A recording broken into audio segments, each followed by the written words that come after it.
Hey everybody, I just wanted to make a quick video on how to make Hypertufa pots. One of my jobs is working in a herb garden for a friend of mine, and he has me making these lightweight concrete pots. Actually, they're not concrete, they're made with Portland cement.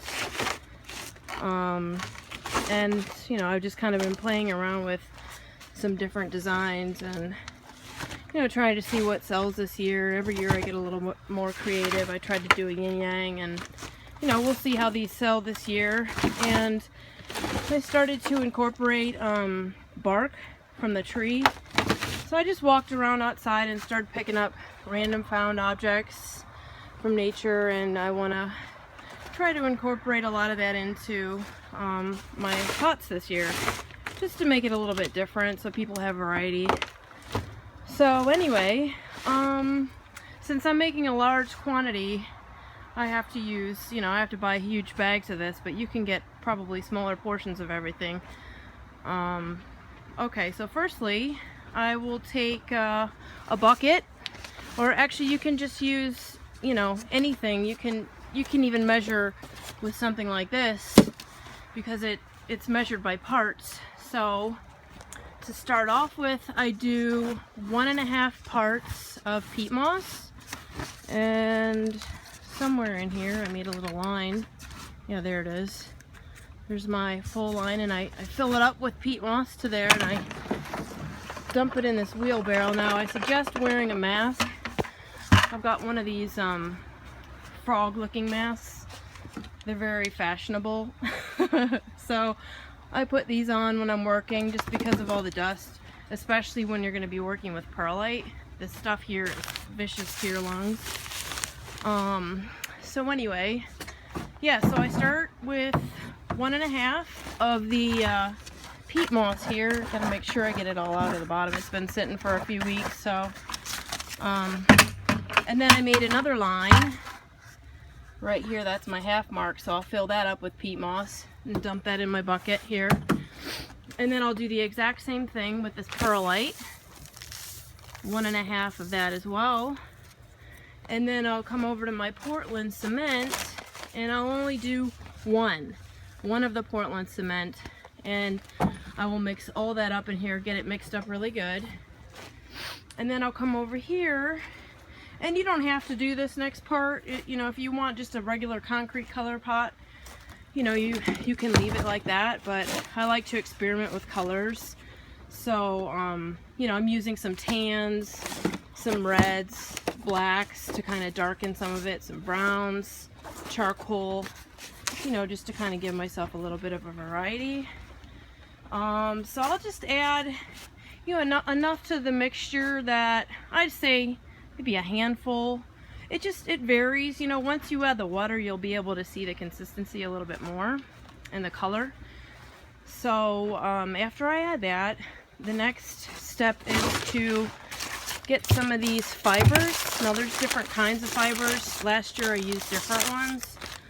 They were a little bit more wiry. This year I'm using these really fine ones, and you have to break them up like this, kind of spread it out a little bit, and kind of just get it all through. I'd say about a handful. For what I'm doing, I'll need like probably 5 times this amount, just enough that you can see it spread throughout the mixture, because this is kind of a binder, and it'll help your pot stay strong. It's like when you build a house with rebar. It's kind of like the same function of what rebar would do. It just gives it more stability. And one other thing that I add that not a lot of people add is this liquid air and training mixture, and it strengthens your concrete as well. I like to keep the pots a little bit more on the sturdy side, because they get kicked into. I noticed one of them that I had made was being used as a doorstop, and it was actually a really cool one. And I saw that somebody had kicked into it, so you have to be really careful, because this will happen. And you know, as you can see, it's being held together by those fibers, so it's not completely out. So I might be able to glue it and, you know, take this home for myself. But this is another pot that I did a partition in it, you know, just playing around with ideas again. And over here by the Peacock, that's Romeo. Hi, Romeo. Are a few more pots that I've done. You know, he wants me to get quite a few done this year, and I'm running behind, but I'm trying. So, you know, it varies, but it's fun. It's just fun to play around, and, you know, you can come up with any kind of idea that you can think of. Last year I put stones. Hi, Romeo. Isn't he beautiful? Hi, baby. Hi. I put stones like around the lip of it here. And I did another one. I don't know if I can find it now, but I made it so you could put in a votive candle. The one I made last year didn't sell because I didn't have a candle to display in it, so people probably didn't know what the heck that was all about. But I think this year I'm gonna try again and see if people are interested. So anyway, so yeah, the next step is just mixing it up and adding, I can't say how much water because, you know, again, it varies, but basically you're gonna want the consistency of like cookie dough, you know, enough that you can mold it and it stays held, it doesn't crumble in your hand. And what I will do next is I'll pick out, like, I'll get a mold. So you can use just any plastic pot. Oh, this is why I should be wearing a mask. But anyway, so then I'll line it with a garbage bag liner. And after I get the mixture all mixed up good, get every single bit of dry piece with water in it, I'll start to mold it into this container. And, you know, just kind of go around and press it in. You know, sometimes I use my fist to punch it in really good. And, you know, I get it about inch and a half thick around the edges. You know, again, that can vary, but you want it thick enough that, you know, it's going to be sturdy, because if it's any thinner than that, it'll be broken easily. And I'll just keep working it around, and, you know, until I get the shape that I want. And, you know, like I said, I did that partition in the one. That's a little more tricky. It took me a while. Like, this one took me forever to do because it's just concrete. So it wanted to dip to the side, and it was melting down. So, you know, I had to let it sit a little bit longer and then come back to it and rework it. But I might play around with this again, but it was a pain in the you-know-what.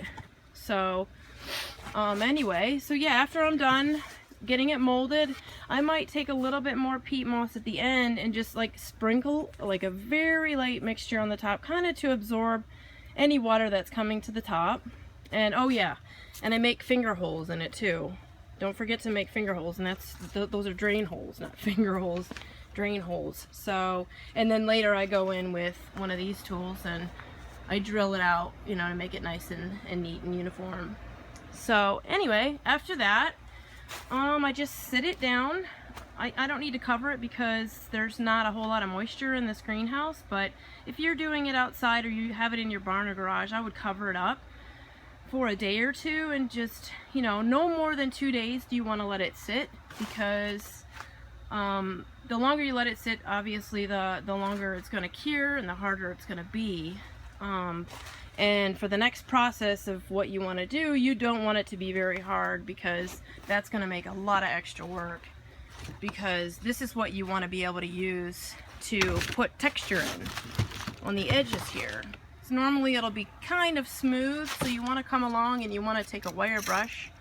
I decided just to do the up and down with the grain. My objective was to try to make this look like a tree trunk, you know, so I wanted to give it the look of a tree.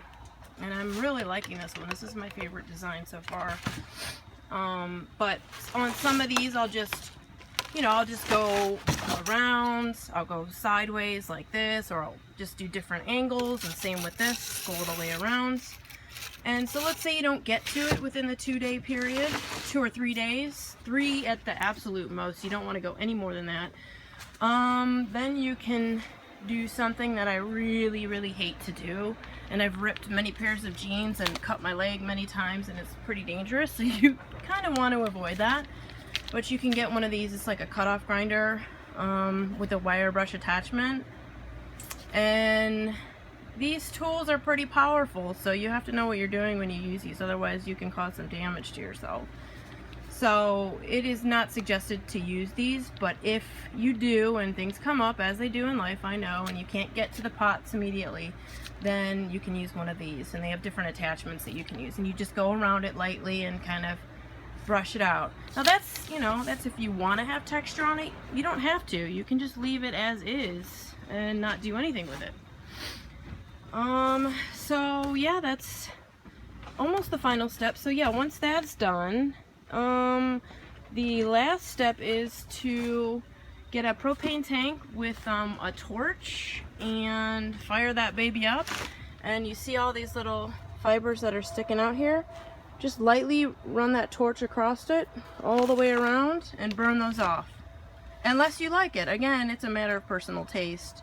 Mark likes to have me burn those off, but yeah, I kind of like them gone too. I like it nice and neat and clean. So again, it's up to you. It's a little more work, you know.